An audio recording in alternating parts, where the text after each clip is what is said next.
everyone, and welcome to the Around the Ballpark podcast. My name is Mike Redmond, alongside my co-host Darren Redmond. Today, we are excited to talk about one of the best teams, if not the top team in the all of Major League Baseball, the Baltimore Orioles, a team that seemed to come out of nowhere here the last few years. And while there's some other teams you can make an argument that might be just a tier above them, Baltimore Orioles seem to be the most consistent team in the league. And here to talk Baltimore Orioles with us today is Josh Lynn. Thank you for being on with us tonight. And before we kind of get to know you a little bit and start getting into the good stuff, Darren, if you wouldn't mind sharing a word with our listeners. Attention, Palm Bay, and really everybody else. You have tax troubles? Nashville Tax Solutions has got you covered. Whether you're behind on your returns, you're facing a lien, or just need some expert advice, their team is ready to help. Hear what some of the clients have to say. This just came in somewhat recently. Chris Bennett and his team saved me from a financial nightmare. They're compassionate, they're knowledgeable, they're clear, and non-judgmental. So please don't let tax stress you out. I mean, it happens. It happens to all of us. Reach out to Nashville Tax Solutions today. Call 615-502-2250. Visit Nashville Tax Solutions or email info@nashvilletaxsolutions.com. Just avoiding it and ignoring it does not let the problem go away. Lean into it. Give Nashville Tax Solutions a call. Nashville Tax Solutions, it's where resolution is achieved. Yes, and they will make it as comfortable as possible for you. Had a lot of sidebar conversations with Chris Bennett. Is a good friend of mine personally, and they will definitely put you at ease. I know it's not something that everybody really much wants to tackle, but they will make you feel better at the end of that phone call about what you're up against and how to knock that out. So once again, Chris, thank you for not only all that you do, but being for an avid listener of the podcast and supporting us. We really appreciate it. With that said, we are so excited to talk Orioles baseball. And again, I mentioned we have Josh Lynn on. So Josh, welcome to the podcast. And maybe you could tell a little bit about yourself and go from there. Well, first and foremost, thank you guys for having me. Really excited to do this. And like you said, my name is Josh Lynn. I am a 34-year-old Baltimore Orioles fan, have been since 2005. And you can find me as a perennial poster on Twitter, generally talking Orioles or whatever pops up to my mind. And I also host an Orioles podcast called Ornithologically Correct, or the OC podcast for short, where mostly I just talk about Orioles, but also some general Major League Baseball stuff as well. Thanks for jumping on with us. And I think the best way to start is so the date of this recording is July 7th, 2024. And so we're looking at the first place by 2 games, Baltimore Orioles over the New York Yankees in a division that's always been stacked. And so this year they are really, I know only the first thing we'll kind of get into is the All-Star game selections. They only had 2 All-Star starters selected, but this is a team that had a runner-up in almost every single position. And whether or not they made it as a reserve, the fact is people are noticing outside of just the Baltimore area how good this team actually is. So what do you think, Josh, of the 2 All-Star starting selections for Baltimore, with Adley, of course, and Gunnar Henderson, who is turning into one of the best players in the league, if he's not already there? Adley was kind of a shoo-in. He's to me, it's when you're talking about best catcher in baseball, you're looking at either him or William Contreras. So since Contreras is in the National League, I thought he was kind of the no-brainer to start. Gunnar was a little tough because he plays the same position as Bobby Witt, and Bobby Witt is just as insane as Gunnar Henderson is. You really can't go wrong with either one. But I'm super excited to see them get their flowers. And then Corbin Burns did just get announced as part of the pitching staff, so he will be on it.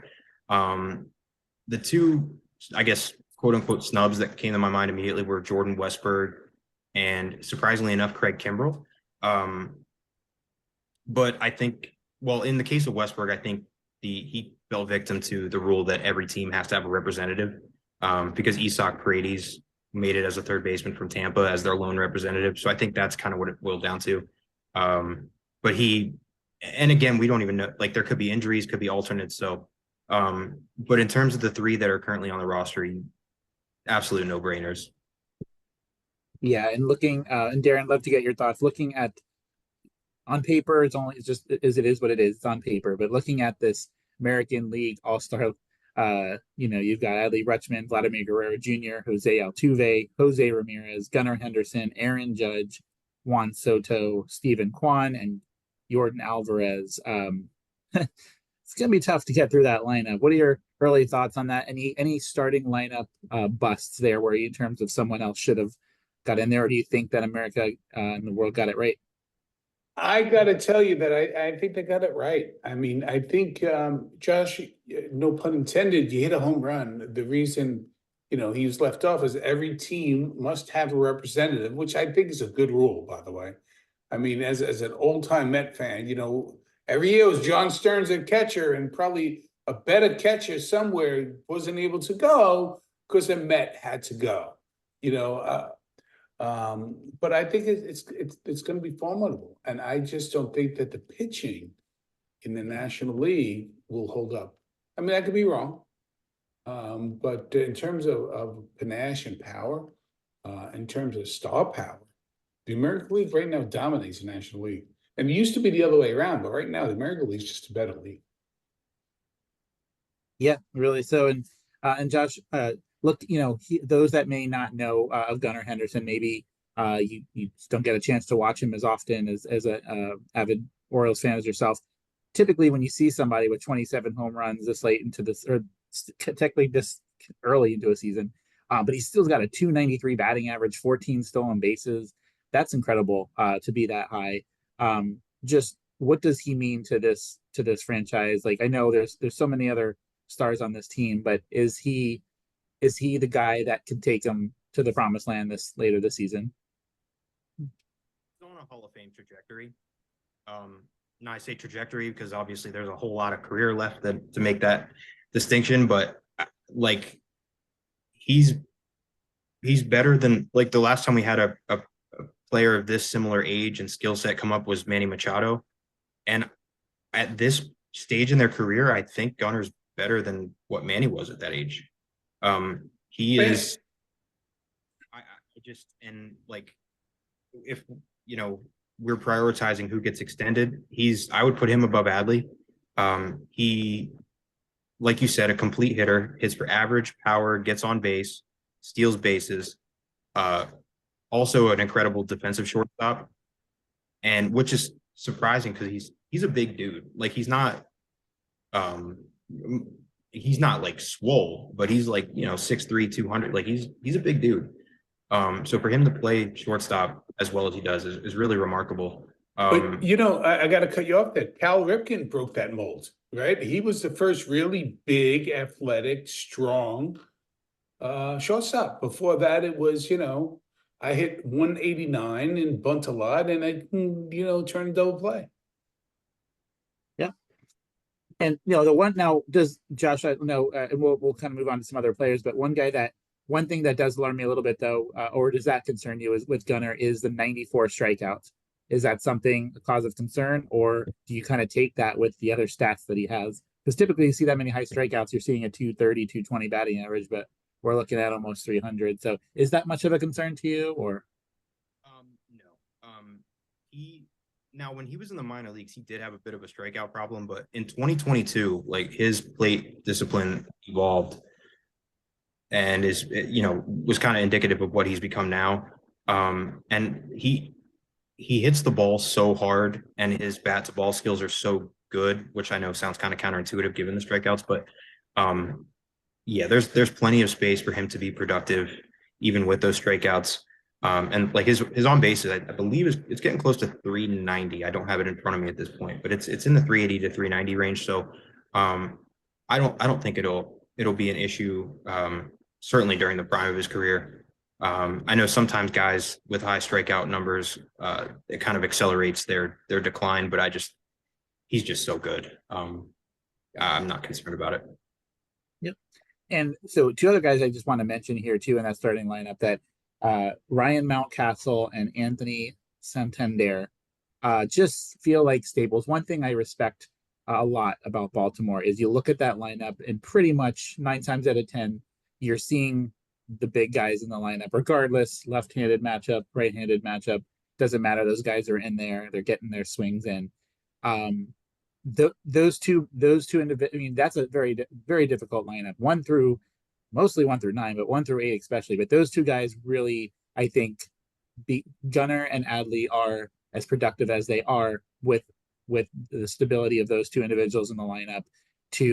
Of course, we have Colton Cowser as well, a little bit lower on the batting average side, but he's somebody that could potentially take that next step at some point too. But what are your thoughts on Anthony and Ryan in terms of what they mean to this team?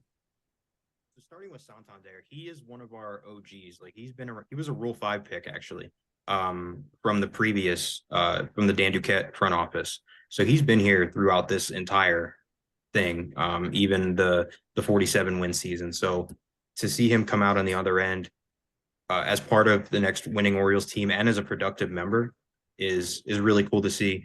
And he's a huge advantage, like given that he's a switch hitter and has power from both sides. That's a huge advantage. And he was unconscious in June. He was 13 home runs in June, which is an Oriole record for home runs in a month. Thought he was going to test Sammy Sosa there for a second. He was that hot, but he was 7 short. But he's an integral part of the lineup. His defense has also gotten better this year out in right field. And then going to Ryan Mountcastle, he was another guy that was finished second in the finished second in the All-Star voting. Again, was in the system when this new front office took over, debuted during the COVID year. And it was always we always knew he was going to be able to hit. It was just a matter of where he would end up defensively because he was drafted as a shortstop and then moved over to third base, and then that just kind of didn't work out. But he's a capable first baseman, destroys lefties, destroys the city of Toronto. Anytime Jay's in Toronto, I put a prop bet on him hitting a home run. He's I'm trying to just raw power. He's up there with Gunnar, I would say. Yeah. But he's got a lot of whiff, swing and miss in his game, strikes out a little bit. So when he's not hitting well, it's more noticeable than a guy who's taking walks and working the count and stuff. But when he's hot, he's so good. And again, it's like all he has to do is be our 5th best hitter. So yeah, you can make a case for me. I know we have Soto and you have Judge with New York. We can make a case that the Orioles have enough talent to make up the AL side for the home run derby this year. There's so many big bats in that lineup. But Darren, we had mentioned him a little bit earlier, but with Corbin Burns, he just seems to be a guy. 112 innings pitched this season as of today. But he's just that guy that I feel like they could throw him out every 3 or 4 days and he's just going to get it done. He's a beast, and he doesn't even at 9-3. There's Grayson Rodriguez with 10-3 above him in terms of win total, but Corbin's the guy, and just how good is he, and how important piece. When that move was made in the offseason, I was like, okay, they were already there, but they mean business this year. What are your thoughts on him? He'll be the first 20-game winner in the major leagues in a long time. In fact, yeah. I think that says it all. I that's it. And why? Because he's also economical with his pitches as well. He doesn't just throw a lot of stuff and hope that it hits the strike zone. It's very smart, very cerebral, and a beast. That's hard to do. He'll get 20 wins this year. Yes, I think so. And we had talked a little bit about the All-Star game, so I'd love to dive in a little bit. So we all can agree. If you're watching this podcast, that means you agree with us. And if you don't, that's okay, because we're the ones with the microphone. But the jerseys, the starting jerseys for the All-Star game, especially this year, 2024, not the way to go. We miss how it used to be. So rather than chow down on the bitter pill, and we're talking about the Baltimore Orioles, what are you guys' thoughts on that old school orange on orange retro Baltimore Orioles jersey? Initial thoughts on that? So I have to preface, my favorite color is orange. So yeah, I love them by default. And I've always been a fan of more loud-ish uniforms. So they're right up my alley. I don't know if you could get the modern players on board with the orange pants, but it's an A+ look for me. I love it. I'm going to sound so not like Darren Redmond when I tell you this, but the Orioles don't ever make a mistake with their uniforms. They just don't. I mean, you look at all the different ones they've had, they have this wonderful way of staying traditional but advanced at the same time. The typical Oriole bird, then they had the Cal Ripken style for a while, sort of a blend between the Oriole bird and the old Cardinals kind of look, and it just, and the orange, and they've had the orange for a long time. Jim Palmer used to wear orange. All they're doing is just going like next level, this on steroids. It's not like they're just trying to make up willy-nilly stuff as they go along. This is a class organization that does everything right. I love it. Yeah. And I think, moving on from there, I agree though, they pop no matter. Sometimes it's funny, right? Like it's like white and orange, black and orange. It's not like they're reinventing the wheel, but somehow they make it work and it pops really, really, really nice. But I'd love to get your thoughts, Josh, as we kind of chat into one of the things we love to do on the show is kind of create a Mount Rushmore for some of the teams that we're covering. And just kind of off the cuff, it could be someone in your lifetime, maybe someone outside of what you got a chance to see, even if it's a lot of times I keep it to the last 40 years. I'm 42 myself, so I try to keep it to actual people that I've actually seen in person. So obviously the given is Cal Ripken Jr. I mean, on anybody's list. If it's not, then it's not a real list, and shame on you. But if you had to just off the cuff, there's no right or wrong answers here. Starting with you, Josh, the three other names that would be joining Cal on that Mount Rushmore. So I have one that's just historical and one that's just my personal favorites, but I'll start with the historical. So Brooks Robinson is absolutely number 2. Yes.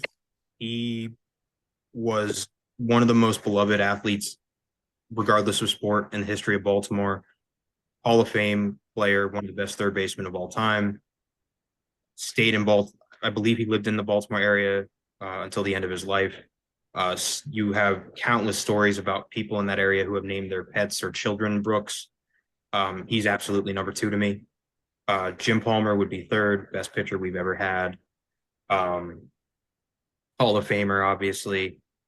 And the 4th, I feel it. Oh, Eddie Murray. Got to be Eddie Murray. And then for my personal list, it would be Nick Markakis, Adam Jones, Brian Roberts, and probably not, maybe Wieters. I don't know, but yeah. I love that you said, and Darren, we'll go to you next, but I love that you said Nick Markakis. I feel like there was a period of time where if he, like, you just couldn't get him out. Like, to him, like, the baseball was just a beach ball, and he was just getting on every time. Like, it's just insane when he had his good patches there. So, Darren, you kind of stole my answers, but how about yourself? I think of Joe DiMaggio, Ted Williams, if they were both on the same team when it comes to Cal Ripken and Brooks Robinson.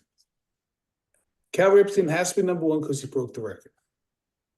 Brooks Robinson has 19 Gold Gloves, plus he can hit with power. Plus he was Mr. Baltimore. I mean, like you said, lived and died that area, I was fortunate enough to watch him play, and my gosh, was he amazing. And just humble as all heck. I would say Cal Ripken, Brooks Robinson, Eddie Murray, and Jim Palmer. Yeah, can't go wrong. Can't disagree. I think this might be the first unanimous all 3 across the board. Although I do want to give props to someone I didn't know existed. But shout out to Baby Doll Jacobson for just a cool name, Baby Doll. But not on the list, unfortunately. But just wanted to throw that out there. Maybe it grows up. Yeah. Yep. But some other names, obviously, you can't go wrong. There's just some guys that obviously are nowhere near the discussion, but just fun players in the Baltimore history that kind of stand out. I know to me, JJ Hardy was just one of them. Just enjoyed Enjoyed seeing what he did on a regular basis. Brian Roberts is mentioned, as well. Mike Mussina, of course, another name. But just some great, Moose. yes, some great names there in team's history for sure. But again, yeah, on the pitching side, what Jim Palmer accomplished, 268 wins, 152 losses, not too shabby. But just seeing the all-star appearances numbers of the guys we mentioned too, you don't see that anymore. 18, 19 years of all-star game appearance. And unfortunately now, if you do see someone with a lot of all-star games selections, it's just a lot of the times it's just because of their name, like they didn't quite earn it every single season. But that wasn't the case with those individuals, for sure. So, but so Josh, I wanted to mention next. So of course, let's talk a little bit more about Cal Ripken. So those that may have been younger at the time, but September 6th, 1995, Cal Ripken Jr. I think it was 2,131, maybe, hopefully. All right. In terms of consecutive games at Oriole Park, Camden Yards. Do you have any recollection of that moment, whether when we're watching it live or just after the fact, or what are your kind of just initial thoughts on that moment and what that moment meant? Just him circling the field and all that kind of stuff. First is a digression. I forgot Frank Robinson. He's in that conversation too. 100%. 100%. So for I was only 5 when that happened. But obviously, being a baseball fan, that's like a seminal moment in modern baseball history, especially coming off of the lockout when they kind of needed somebody or something to rally behind. And he's another one up there with Brooks, where his legacy is indelible in Baltimore. Just, you still see Ripken jerseys everywhere. He's actually part of the new ownership group now, so you see he's still at the ballpark quite a bit. And now his son Ryan is doing some media work in Baltimore. So the Ripken family's imprints are all over the franchise. And then obviously Cal Sr., who was a coach and a manager for the Orioles.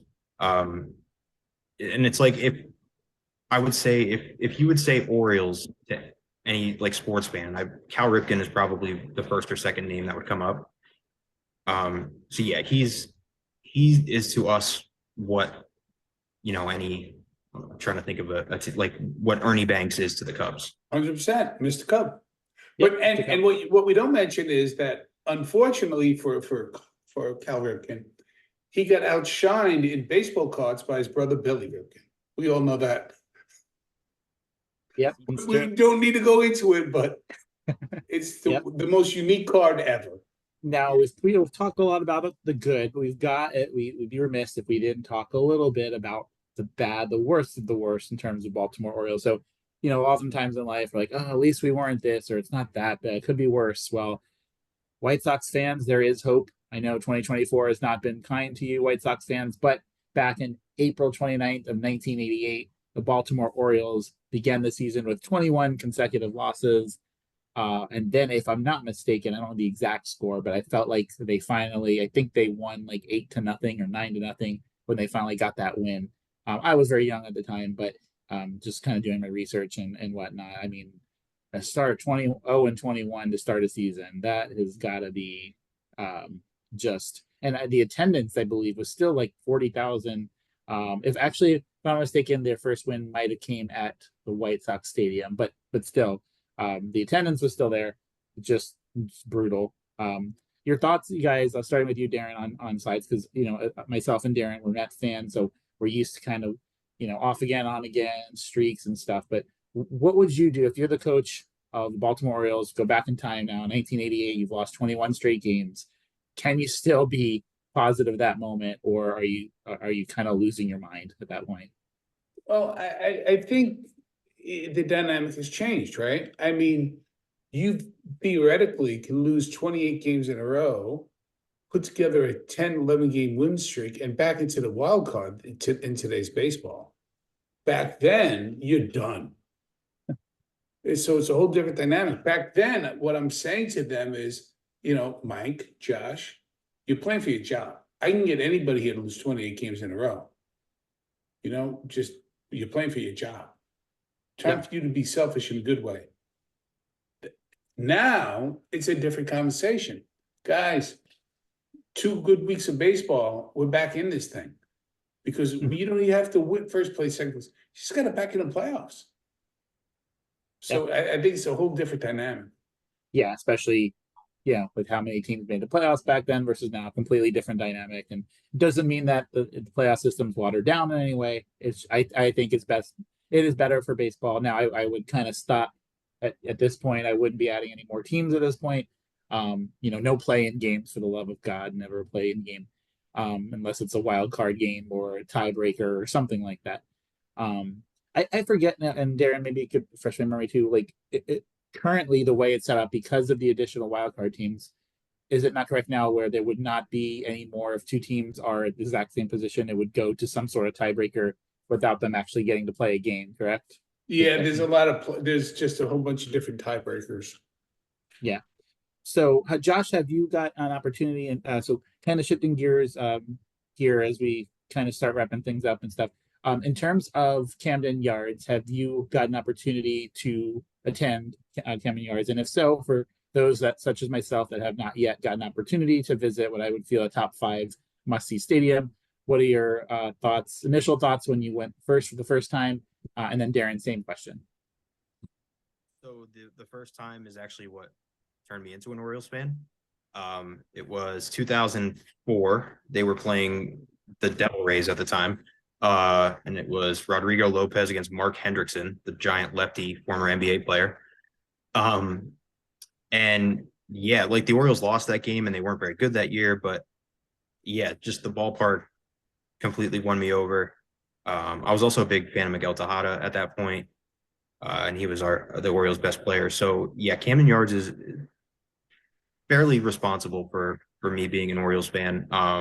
And I've tried to go every year. Thankfully, this year I'm a partial season ticket holder, so I've been to 5 games so far. Plan to probably go 5 or 6 more plus playoffs. So yeah, I would recommend it to anybody. There's no bad seats.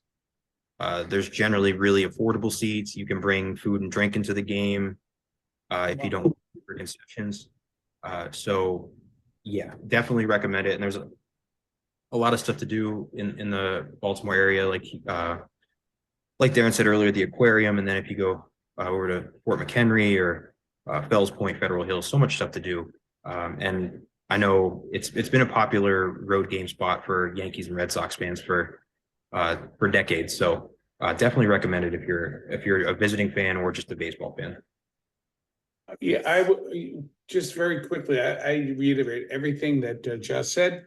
I mentioned when Josh and I were kind of pre-gaming a little bit that every single stadium that has been built since is the child of that stadium, Camden Yards. It changed everything. Just like the Astrodome changed everything in the 60s to the multi-use stadiums and the circular stadiums, Camden Yards did that, but at least aesthetically a lot more pleasing. You walk down what used to be, where Boog's Ribs are out in the outfield there, and just you walk around, and it's one of those stadiums, Mike, you did this when you went to Fenway. You got to get there early. Just take it in. Just take it in. It's glorious. But may I ask one question, Mike? I know we're wrapping up, but I want to ask Josh one question, if that's okay. Oh yes, of course. So, I'm a big process guy. Seriously, it's not setting up a joke. Can we talk a little bit about Brandon Hyde and the job that he's doing? What does he bring to the table? I just love the confidence. I mean, he's won a World Series with the Cubs, as a coach, and by the way, do you guys know what school he played for in college? Not mine. Okay. Long Beach. Do you know Long Beach has the greatest name for a baseball team ever? Do you know what the real name is? Was it the Titans? Or no, The Dirtbags. It's the Dirtbags, seriously. And Brandon Hyde, he has his team performing so well. So Josh, give us a glimpse of him as a manager and his style. So First of all, I give credit to the front office for sticking with him this entire time and alluded to the process. Like when Michael Elias took over in the 2018 offseason, he made it very clear this organization needs to be ripped to the studs and built back up. And it's not going to look great for a little bit, but just trust us on this one. And that went over to Brandon Hyde as well, and not using him as a scapegoat for poor performance. It's very obvious that the players enjoy playing for him, which is a huge part of it. And keeping a good vibe in the clubhouse. That's a huge part of it.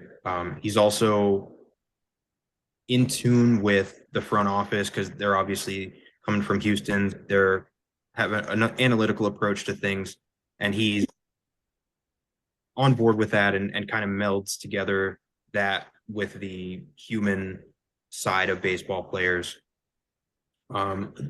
There's honestly, there's the only thing, and it's more of a nitpicky thing. He tends to be a little too attached to platoons, like a righty against a lefty pitcher or vice versa. But I can't recall in the last 2 years while we've been competitive, him making a decision that really screwed our chances or cost us the game. Yeah, huge fan of the guy. And like I said, the players love playing for him and they show up for him. And that's all you can ask for out of a manager. 100%. Yeah, 100%. And, when you know you can call to that bullpen and go, that one, and be okay. Unfortunately, the team that we follow, the New York Mets right now, the 8th inning is their and their 9th as well. Let's include the 7th in there. Is just, oof, there's got to be someone like I had this visual of like all the Mets relievers raising their hands, pick me, and like anybody else, like there's got to be somebody. But one thing, I don't know if this is going to show on here, I just wanted to mention, let me see if you guys can see this at all. It's Fenway Park. Is it coming in a little bit? Yeah. So one thing I got actually for a gift recently, it's from the Wander Club, it's called, but didn't know what it was until I got it as a gift recently, and it's really cool. There's the little charms basically for necklace for the stadiums that you've attended. So I've been able to attend 6. I've gone to Fenway, Citi Field, Tropicana, Shea, Yankee Stadium, Old Yankee Stadium, and actually as well as Lone Depot Park in Miami. So hopefully I can add the Camden Yards on there next. That would be awesome. But pretty cool. Definitely check them out if you're a collector. If you've been to a couple stadiums or you're wanting to eventually, pretty cool. Definitely going to. Yep, definitely. So, but Josh, I guess the last question I have for you is, it is, like we said, July 7th. What will be the last game of the season for Baltimore this season? Will it be in the World Series? Will it be just short? Just from an outside perspective looking in, it can be easy to say they're one of the favorites, but I want to hear from a true diehard Orioles fan.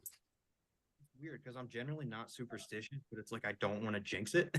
But like the way they're playing, if they make the World Series, it wouldn't surprise me, which sounds insane to say because, like I said, I was first a fan in 2005. And I waited 8 years for a winning season. A lot of bumps along the way, but yeah, the trade deadline I think is going to tell us a lot too. Like if they get a starter who can start game 3 behind Burns and Grayson, and if they can get another reliever or two, then I'll feel a lot more confident about it. Obviously anything can happen in the playoffs, but they're in as good of a position as any team in the AL to make it. Like the Yankees, they're kind of not falling apart, but I always thought their margin for error was very thin, and we're kind of seeing it now that like Volpe's cooled off, Cole's not doing well, Luis Gil's hit his innings limit, so I think they're going to win the division, and from there get into the World Series. I felt like in May the Yankees couldn't lose a game if they tried, and now it's not only are they losing games, there's a lot of like 3-0, 8-0, like just complete no shows.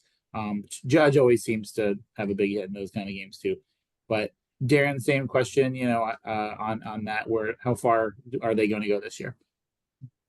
Well, as a Met fan, I want to go Yay Mets, but I have the Orioles winning the World Series. You said winning World Series? Yep. Yeah. And honestly, if you ask me right now, nothing. It pains me to say this, but nothing would be better for this year than seeing a Baltimore Philadelphia World Series in which Baltimore wins somehow on their home turf. Long time coming, I believe, since what 83 was the last. I believe I was two. So, but yeah. Well, I'm excited to see. Hopefully, in the future, Josh, we could have you back on someday celebrating that pennant for Baltimore. It was a great time talking with you, Darren, as always. So until next time, everybody, we'll see you around the ballpark.